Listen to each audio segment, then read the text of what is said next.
대체 북부 대공이 뭐길래 이렇게 여린 저의 마음을 흔드나요? 안녕하세요. 리뷰하는 언니 웹K입니다. 눈빛이 서늘해, 차가워, 항상 전쟁 중이고 마블토벌까지 해야 해. 국가에 엄청난 영향력을 끼치지만 황제나 황족과 사이가 나빠야죠. 거기다 흑발의 저간일 경우가 많고 잘생긴 츤데레입니다. 북부 대공님의 매력을 알 수 있는 웹툰 바로 소개해드릴게요. 구독은 사랑입니다. 첫 번째 작품은 북부 공장님을 유혹하겠습니다의 칼시온입니다. 주시안님의 장편소설을 원작으로 은하수님이 작화 담당했습니다. 이거 소설 진짜 재밌게 읽었거든요. 제목이 살짝 유치해서 진입 장벽이 있어요. 하지만 믿고 보세요.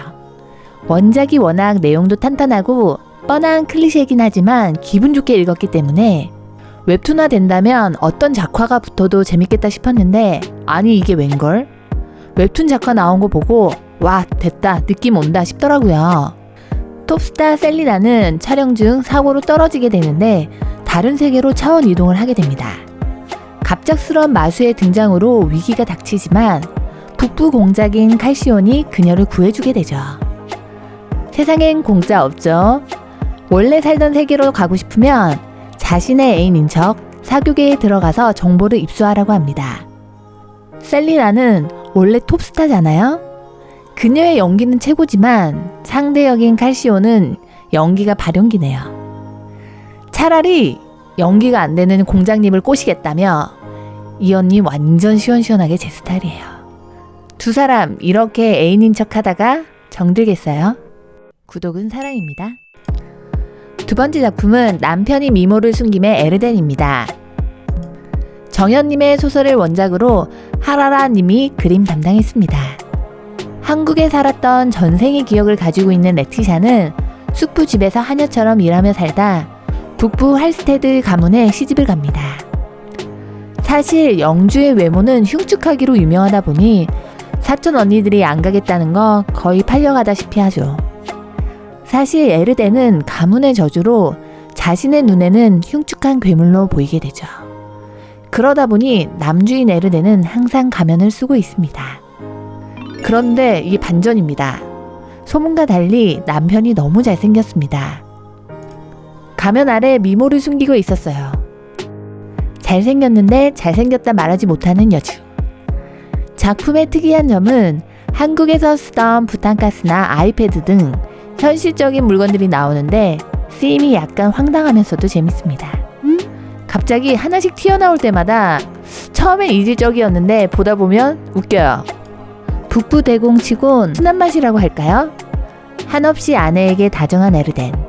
얼굴도 마음도 꽃돌이입니다.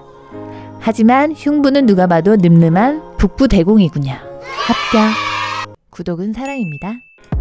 세 번째 작품은 아무튼 로판 맞습니다의 페루스입니다. 월획트님의 작품으로 원래 트위터에서 유명했었는데 코미코에서 정식 연재가 된 케이스입니다. 처음 이 작품 나왔을 때 뭐지? 이런 남주는 처음인걸 하면서 신선해서 봤던 기억이 나네요. 지금은 매력이 넘쳐서 더 좋은 것 같아요. 여주는 소설 속에 빙의하게 되고 무려 황제 자리까지 오르게 됩니다. 원작의 남주와도 사랑에 빠져 해피엔딩인 줄 알았으나 제대로 미친놈이었죠. 그나마 기분 좋은 시간은 서로 얼굴 한번 본 적 없지만 북부 야수 대공인 페루스와 편지를 주고받는 일이었습니다. 여주는 황당하게 원작의 남주에게 집착당하다 허무하게 죽기 직전 다시 회귀하게 되면서 이야기는 시작됩니다. 새로운 삶을 살게 된 여주는 계약 결혼을 빌미로 혼자 페루스를 만나러 가게 되는데 아까 말씀드렸죠? 전생의 둘은 얼굴 한번 본 적 없다고. 드디어 만나게 됐는데 이런 등장 처음이에요. 남주 중에 얼굴에 이렇게 많은 흉터와 수염이 많이 난 분은 처음 봤어요. 하지만 웹툰 보면 볼수록 너무 매력적이에요. 이런 야수 같은 북부 대공. 반전은 쑥맥 연하남이라는 거 너무 좋아. 구독은 사랑입니다. 네 번째 작품은 시안부 대공자비의 꽃길 라이프의 클레오르입니다. 괴물 대공자 악귀 클레오르라고 불리죠. 근데 작화 보면 거칠다기보단 날렵하고 준수한 외모입니다. 이 이내님의 로판 장편 소설을 바탕으로 송둘째님이 작가 담당하고 있습니다. 여주의 가문은 가문에서 태어난 첫째는 성인이 되기 전에 죽는 저주가 걸려 있습니다.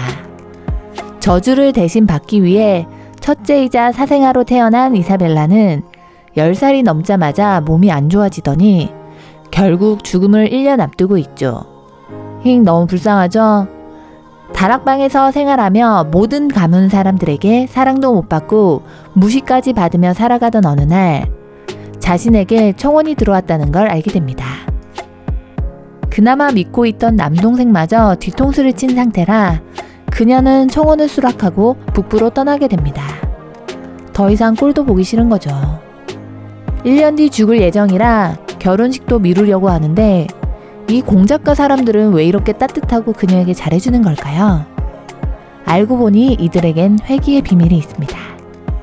누가 회귀한 건지는 직접 읽어보세요. 클레오르는 그녀를 사랑하게 되고 이들의 이야기는 본격적으로 시작됩니다. 중간중간 약간 흐름이 아쉬운 부분이 있지만 마음 편히 보시길 바랄게요. 구독은 사랑입니다. 5번째 작품은 악녀는 2번 산다의 세드릭입니다. 이 작품 좋아하시는 분들 많으시죠? 한민트 작가님의 소설을 원작으로 피치베리님이 작화 담당했습니다. 모략의 천재였던 여주는 온갖 악행을 저질러 오빠를 황제로 만듭니다. 하지만 그녀의 헌신은 배신으로 돌아오게 되고 티아에게 손을 내민 건 세드릭 뿐이었습니다. 그녀는 자신의 몸을 바쳐 고대 마법으로 시간을 돌리게 되면서 세드릭 에브론 대공을 위해 인생 2회차를 살기로 결심합니다. 북부 대공치고는 자상하고 여주에게 너무 헌신적입니다. 거기다 정직하고 정의로운 남주죠. 우선 여주가 천재 모략가고요. 떡밥도 많고 스토리가 탄탄합니다. 전 가끔 잘 이해가 안 되기도 해서 여러 번 다시 보기도 해요. 구독은 사랑입니다. 마른 가지의 바람처럼의 킬리언을 빼놓을 수 없죠. 미친 폐양자로 불리는 거 보면 북부 대공 조건에 적합합니다.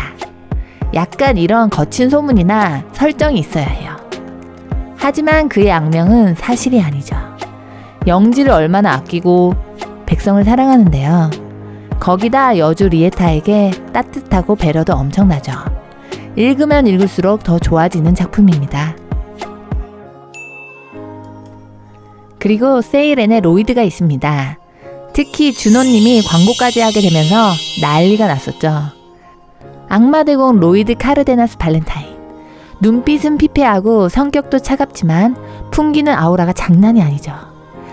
웹툰에선 아직 아역들만 나오는 시기라 귀엽지만 너무 어려서 빨리 성인이 된 버전을 많이 보고 싶어요. 마지막으로 루시아의 휴고가 있죠. 북부 대공의 시초라서 설명이 필요할까요?